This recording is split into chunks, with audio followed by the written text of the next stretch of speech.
గత 9 నెలల క్రితం కాంగ్రెస్ పార్టీ కామారెడ్డిలో చేసిన బీసీ డిక్లరేషన్ అమలు చేయాలని కోరుతూ హస్తినాపురంలోని అంబేద్కర్ విగ్రహం వద్ద బీసీ రిజర్వేషన్ పోరాట సమితి సభ్యులు సత్యాగ్రహ నిరాహార దీక్షకు దిగారు. ఈ దీక్షకు ఎలాంటి అనుమతి లేకపోవడంతో నిరసనకారులని పోలీసులు అరెస్ట్ చేసి పోలీస్ స్టేషన్కు తరలించారు.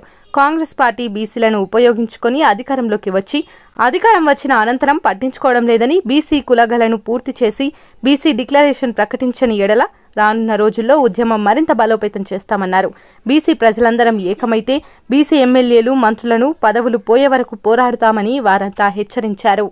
ఆధ్వర్యంలో బీఆర్పీఎస్ ఆధ్వర్యంలో బీసీ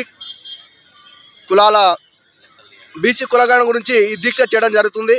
ఎందుకంటే కాంగ్రెస్ పార్టీ కామారెడ్డి డిక్లరేషన్ సందర్భంగా బీసీలకు ఏటా 20,000 కోట్లు బడ్జెట్ కేటాయించకపోవడం, అదేవిధంగా బీసీ కులగణన చేయకపోవడం చాలా బాధాకరమైన విషయం.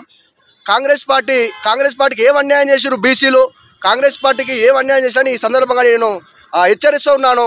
కాంగ్రెస్ పార్టీలో ఉన్న బీసీ మంత్రులు కానీ ఏం చేస్తున్నారు, బీసీ మంత్రులు కానీ ఎమ్మెల్యేలు కానీ ఏం చేస్తున్నారు? మీరు ఓడెక్కే వరకు ఓడమల్లన్నా, బోడిదాకా ఓడమల్లన్నట్టు ఎమ్మెల్యేలు అయ్యేంత వరకు ఏమో బీసీలను వాడుకోరు, ఎమ్మెల్యేలు అయ్యాక బీసీలని మళ్ళీ కరివేపాకులో వాళ్ళ స్వార్థం కోసం వాడుకొని, తన స్వార్థం కోసం ఎమ్మెల్యేలాగా వాడుకొని ఎమ్మెల్యేలు అయ్యారు.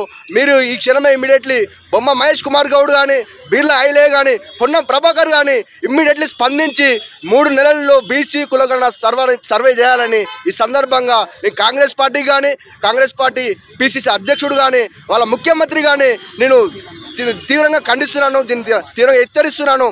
ఈ సందర్భంగా మీరు 3 నెలల్లో చేయకపోతే రాష్ట్రమంతా అల్లకల్లోలమైందని ఈ సందర్భంగా అంబేద్కర్ సాక్షిగా చెప్తున్నాను. ఇది చాలా తీవ్ర పరిణామం ఉంటుంది రాష్ట్రంలో. బీసీలందరూ ఏకమైతే, బీసీలు ఇప్పుడే ఏకమవుతారు, దీన్ని తీవ్రంగా ఖండిస్తున్నా. బీసీలందరూ ఏకమైతే కాంగ్రెస్ పార్టీలో ఒక్క బీసీ ఇడంగా మిగలడని ఈ సందర్భంగా చెప్తున్నాను. బీసీలు లేకపోతే కాంగ్రెస్ పార్టీ అధికారం కూడా రాకపోదని చెప్తున్నాను. రాష్ట్రంలో 60% ఉన్న బీసీలు ఏం అన్యాయం చేశారు కాంగ్రెస్ పార్టీకి? 60% ఉన్న బీసీలు ఓట్లు లేకపోతే కాంగ్రెస్ పార్టీ అధికారం వచ్చునా? ఈ సందర్భంగా నేను హెచ్చరిస్తున్నాను కాంగ్రెస్ పార్టీని. ఏం అన్యాయం చేసింది కాంగ్రెస్ పార్టీకి? దీన్ని తీవ్రంగా ఖండిస్తున్నాం. నేను దీక్ష కొనసాగిస్తున్నాం. పోలీసు వాళ్ళు మాకు జర సహకరించి మా 42 అవర్స్ దీక్షకు మీరు సహకరించాలని కోరుతున్నాను. మీరు పై అధికారులకు మీరు సంప్రదించి వాళ్ళు ఏ విధంగా ఎవరిని ప్రజలను ఇబ్బంది పెట్టకుండా దీక్ష చేస్తున్నాం కాబట్టి మేము ఒక టెంట్ వేసుకున్నాం. పోలీసు గారు, సిఐ గారు ఒక టెంట్ వేసుకొని 42 అవర్స్ సామరస్యంగా దీక్ష చేస్తామని సందర్భంగా చెప్తున్నాను. గత 9 నెలల క్రితం మరి కామారెడ్డిలో కాంగ్రెస్ పార్టీ బీసీలకు హామీ ఇవ్వడం జరిగింది. మేము అడగలేదు 42% మీకు రిజర్వేషన్లు ఇస్తామని, అదేవిధంగా ప్రతి సంవత్సరం 20,000 కోట్ల బడ్జెట్ బీసీలకు కేటాయిస్తామని చెప్పడం జరిగింది. ఆ వేదిక పైన ఈరోజు పిసిసి అధ్యక్షుడైన మహేష్ గౌడ్ గారు, మన కర్ణాటక పిసిసి ఇన్ఛార్జి గారు, ఇంకా బీసీ ఇప్పటి మంత్రులు వాళ్ళ సమక్షంలో మరి బీసీలకు హామీ ఇవ్వడం జరిగింది. ఈ హామీని వాళ్ళు మేనిఫెస్టోలో కూడా పెట్టడం జరిగింది. అదేవిధంగా అసెంబ్లీలో మరి బిల్లు పెట్టి మద్దతు తెలిపి 150 కోట్లు కూడా కేటాయించడం జరిగింది. మరి ఏదైతే బీసీ సంక్షేమ శాఖ మినిస్టర్ గారు ఉన్నారో, మరి మినిస్టర్ గారు చెప్తున్నారు మేము చేస్తాము తప్పకుండా అని అంటున్నారు. మీరు అంటున్నారు కానీ ముఖ్యమంత్రి గారు మాత్రం అనడం లేదు, క్లియర్గా మనస్ఫూర్తిగా అనడం లేదు. మరియు అదేవిధంగా నిన్న మొన్న కోర్టు కూడా క్లియర్గా చెప్పడం జరిగింది, కులగణన చేయాలి, 3 నెలల్లో కులగణన చేసి బీసీల రిజర్వేషన్లు బీసీలకు ఇవ్వాలని కోర్టు కూడా మొట్టికాయలు వేయడం జరిగింది ప్రభుత్వం మీద. మరి ఈరోజు మేము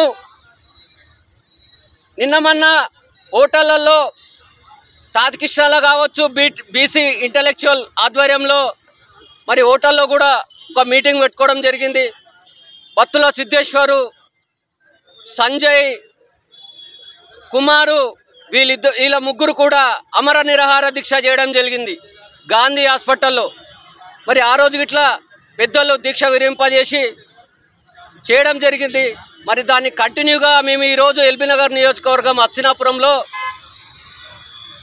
అమర నిరాహార దీక్ష కాకుండా సత్యాగ్రహ నిరాహార దీక్ష 42 గంటలకు మేము పోలీసు వారికి విజ్ఞప్తి చేయడం జరిగింది. మరి మా విజ్ఞప్తిని వాళ్ళు తీసుకొని కూడా మరి ఈరోజు ఐ ఆఫీషియల్స్ నుంచి మాకు పర్మిషన్ లేదు, మీరు చెయ్యొద్దు, దీక్ష చెయ్యొద్దు అని చెప్పడం జరిగింది. మరి మేము ఏం అడుగుతలేము, మేము అడగముందే వాళ్ళే చెప్పిర్రు రిజర్వేషన్లు ఇస్తామని. మరి వాళ్ళు చెప్పిన హామీని అమలు చేయమని మేము అడుగుతున్నాము. మా రిజర్వేషన్లు మాకు ఇవ్వండి, మా కులగణన మాకు చేయండి, మా కులాలు ఎంతో తెలపండి. ఇవాళ పందులకు, కుక్కలకు, నక్కలకు లెక్కలు ఉన్నాయి, మా బీసీలకు లెక్కలు ఎందుకుండవు? మా కులగణన మాకు చెయ్యాలి, మా రిజర్వేషన్లు మాకు ఇవ్వాలని డిమాండ్ తోటి మేము ఈరోజు మరి అంబేద్కర్ ముందు దీక్ష చేయడం జరుగుతుంది. మరి మా దీక్షను పోలీసు వాళ్ళు భగ్నం చేయాలని చూస్తుర్రు.